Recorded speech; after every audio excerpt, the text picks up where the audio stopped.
What's good, kings and queens? I hope everyone's week is going well. This week's video is on the best championship rounds of boxing. So here we'll be covering only championship fights. With that being said, let's start the video. This fight was for the WBC, IBF, and the vacant Ring Magazine title. From round 1 and on, this was a fun watch. Degale snags an early lead, dropping Jack early in the first round. Degale, who is a fast starter, began to tire out, and as Degale was slowing down, Jack was picking up the pieces and mounting a rally, tying up the scorecards. Degale would do just enough to where, in the second half here, Jack will need a big 12th round. Degale absolutely tired, and on top of that, he got a front tooth knocked out, so he's also fighting through that as well, and it was making it very difficult for him to hold his mouth guard in place. He gets clipped by Jack in the 1 minute 50 second marker to get dropped. Looking more marked up,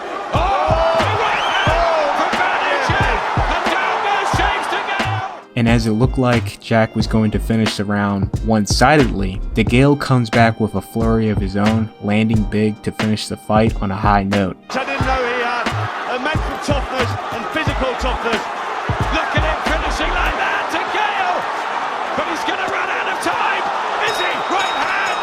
But Jack gets the knockdown in the final round! The fight ends in a majority decision draw. Though there have been plenty of big fights in Japan before this fight, this was considered Japan's first real super fight, as it was between two Japanese fighters. This fight was for the WBC bantamweight title. Both guys were larger than life stars.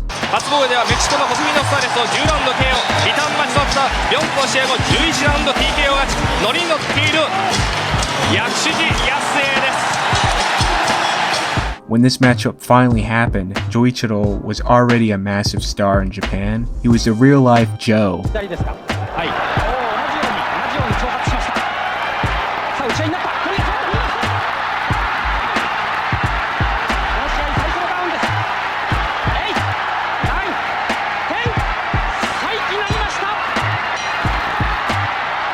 Even bearing the same exact font on his trunks. And we're talking about the anime Ashita no Joe. Little side note, in the 70s there were plenty of mangas that were aimed towards adults, but as far as animation goes, it seemed to be only viewed by children. Ashita no Joe was the first Japanese animation which was directly aimed towards adults, and it became a massive hit. Pretty wild because this was taught in my world animation class in school. Anyways, this fight was an absolute war. Round 11 and 12 were absolutely brutal. Both guys trying to get the edge on each other.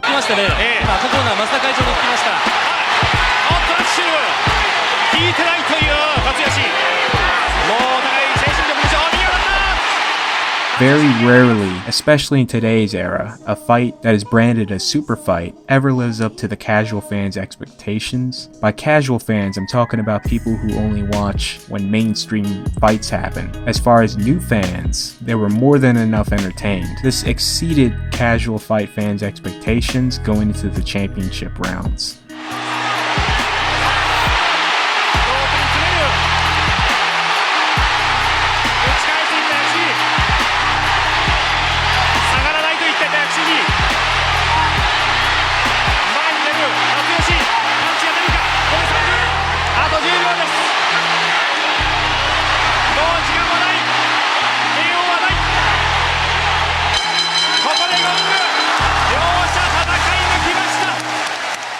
Yasue Yakushiji will win by a very close majority decision.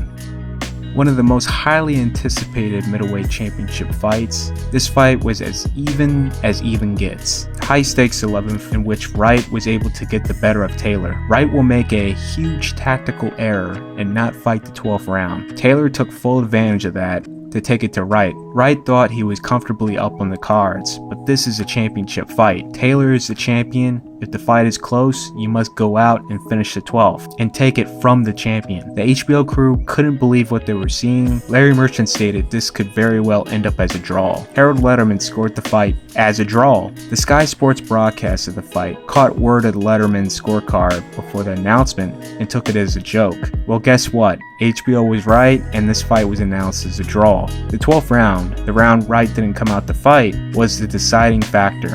What is he doing? I mean, he winning on the flurries. go ahead and fight me.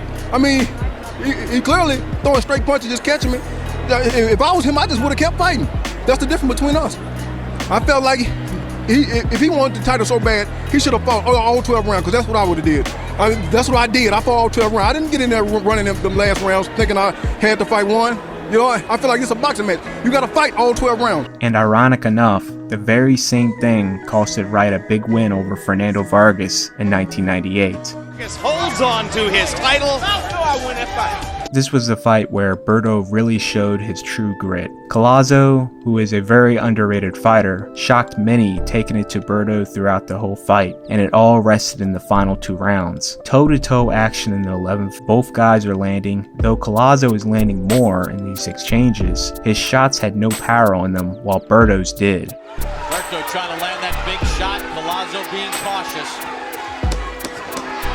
Right hand by Birdo. But he missed with the left. This may sway judges' opinion on who won that round. The 12th round was incredibly even, but Birdo was able to find the extra win to close the final minute huge. Birdo steps in with a right. Birdo's doing the right thing. He's getting in them power punches early, because if he wants to win this fight, this is what champions are made of. And we've seen him start fast in some other rounds of this fight, only to have Collazo come on in the middle and end of the round. Collazo right now looks very winning those rounds. Coming forward, looking punched out, and taking crisp counter punches. Birdo will win by an incredibly close unanimous decision. 2 judges scored the fight 114-113 for Birdo, and 1 judge had it criminally wide 116-111. One amazing comeback pulled off by the weight-trained Roy Jones Jr. He knew he had to win the final 2 rounds. Though Tarver will put in some good work in both rounds, Roy will come back with a rally of his own to completely steal the round. And he's doing it. Trying to find the greatness that he needs to hold off Antonio Tarver. Now the combinations begin to flow. Drama. Big right hand by Joji. Roy gets older. We start to see what intangibles he has inside of him. Tonight, it's clear, fighting Antonio Tarver was a bigger risk than Roy Jones thought it would be. Jones will win by a close majority decision win. This fight was for the undisputed middleweight title. Duran, who didn't have the best last year and back-to-back losses, but was able to put up a 3-fight winning streak in a 7-month span to become the junior middleweight champion. Duran, in his first fight at middleweight against Hagel, he was the 4-1 underdog. Duran shocking many by his performance throughout the fight. It's close in the scorecards. A guy like Duran, a guy like Hagel, you know these two will be fighting for every inch to be ahead, making it one of the best final rounds in middleweight championship history. Cementing it here in this 15th round, ripping body and head shots to the head of Roberto Duran. 20-odd seconds to go in the fight. Left hand by Hagel, and Roberto Duran drills Hagel what is out to be a formidable opponent. And he rocks Hagel with the right hand, Hagel with the left, as we head for the bell.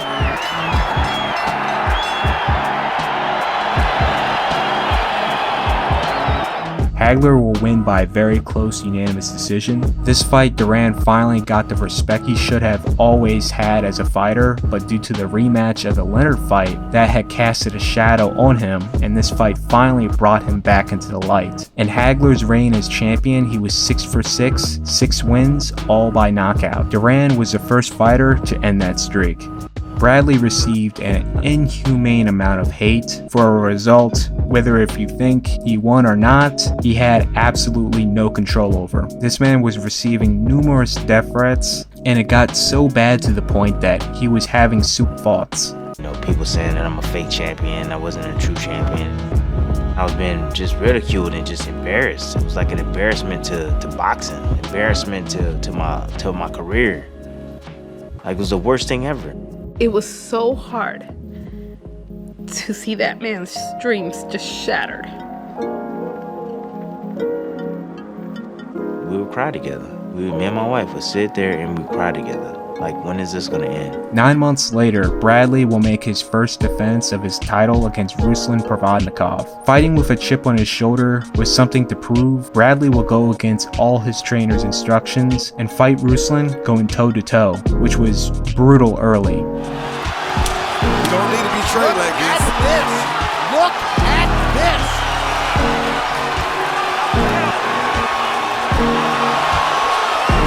Provodnikov's trying to take his measure. I mean, whoa, what is Timothy Bradley made of? Steel.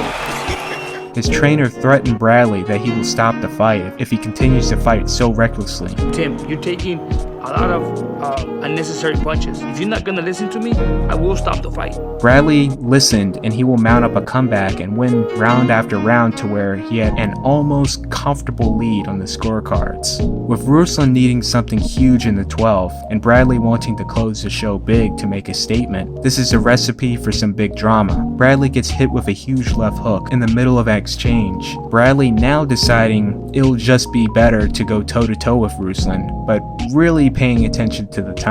Tim doing his best to hang in there, and just perfect timing, did the smart thing and took a knee. By the time Bradley got up and the fight resumed, the bell rung. Put him down here and out. Oh. There's a right hand that lands again. One more time. Better hold him. Provodnikov is dead tired though. Ropes keep Bradley up. He might. It's a knockdown. That is a knockdown. But the clock is going to bring an end to the fight. Unbelievable. Bradley winning by a close unanimous decision and winning over the fight fans who originally booed him when entering the ring. This fight won Ring Magazine Fighter of the Year and Boxing Writers Association Fighter of the Year, which is quite of an achievement to win both. In the 2015 Creed movie made by Sylvester Stallone, you can clearly see Stallone was inspired to recreate the Bradley vs. Provodnikov 12th round. The fight ending the same exact way as it did in the movie. Obviously, they made it a bit more dramatic because it's a movie. He might. It's a knockdown. That is a knockdown. But the clock is going to bring an end to the fight. If Bradley can get up and stay up. Hey, come here. You all right? Let's go. Unbelievable. What a spectacular.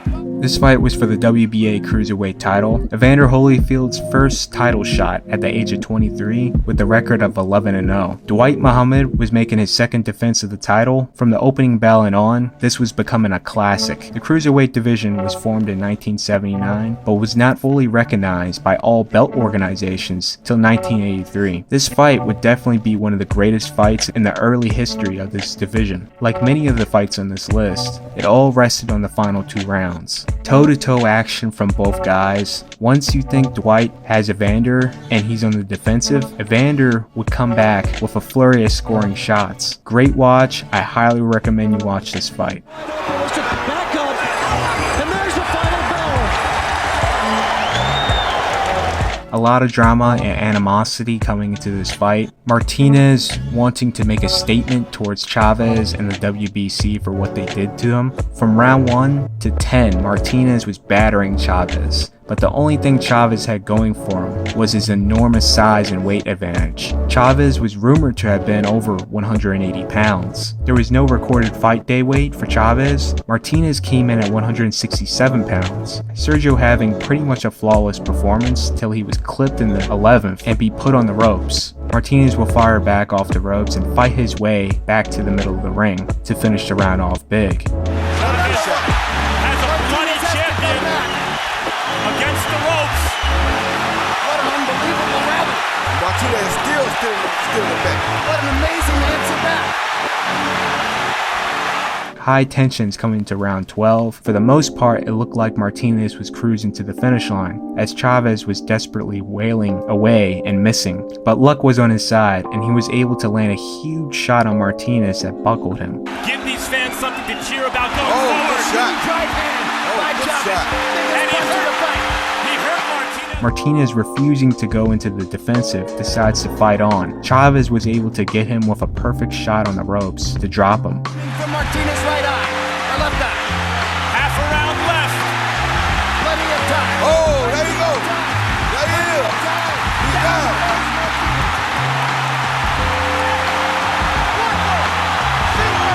The crowd is going insane. Chavez going crazy and he's like, "That's my boy." You can see Thomas Hearns in the background with the excited expression, clearly thinking to himself, "I have seen this before." Martinez gets up and despite not having his legs, he continued to fight Chavez head on. There's a very good reason to that, besides wanting to completely shut Chavez out. If something like this were to occur in the fight, he did not want to go on the defensive. He would want to fight Chavez head on to where if he makes it out the round, Chavez wouldn't have the extra say or excuse once the fight is over that he could have put Martinez away if not for this, or say Martinez didn't beat me, I just ran out of time because of this. Martinez was going to shut that future debate down right here and right now, going toe-to-toe with Chavez to finish the round his way. Martinez is not holding.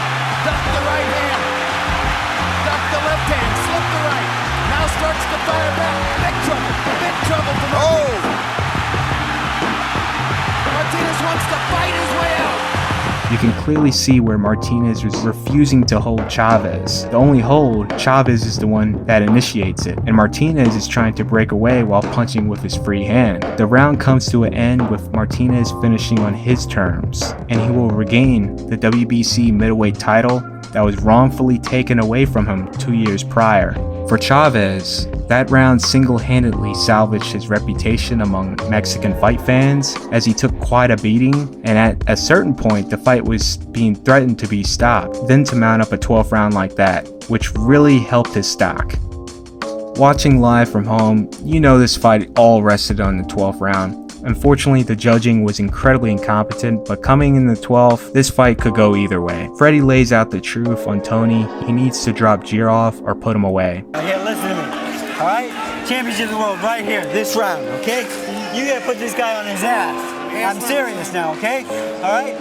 He out-hustles you that round. Just don't let him out-hustle you. Come on, baby. Okay. Both guys fighting like they need to knock out the win. Emmanuel Stewart's commentary was just amazing this fight. Stewart is a Detroit guy. Tony is an Ann Arbor guy. Both Michigan guys, and you can tell Stewart was pulling for Tony to do something big and win. Jim Lampley saw this, and he just let Stewart have his moment, and this was a great moment at that. He's still fighting, James. He won't let James get in the punching rooms. Jirov is going to left hook again. The leg's going again.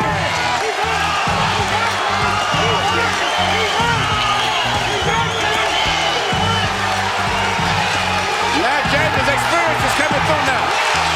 Oh my God, look at this. Look at this. Tony will close the show, scoring a memorable knockdown in the final 15 seconds of the fight. Oh my God! Oh, that's it! That's it! Got him down! Almost got him down! James will win by a wide unanimous decision, which sadly takes away from the tension coming into the 12th round, because if this was an open scored fight where the scorecards are given after the 9th round, we're losing the damn fight. All the rounds, they gave him all the rounds. Only round one judge is giving you. All the rounds are lost. This son of a bitch, you gotta finish him. Even if you finish the fight, they're gonna give you. If you're winning, the judges are gonna give it to him. To win by the judges, you see you can win the fight, but the judges, this is here, the judges are giving it to him. That memorable 12th round, who knows if that would have happened or not. And on top of that, this is the best championship rounds in boxing part 1. For more installments, be sure to like, share, and if you're new, subscribe. Subscribe to the Patreon for early access and patron-backed projects. Shout out to my patrons. I'm Office Honcho, and I'm out.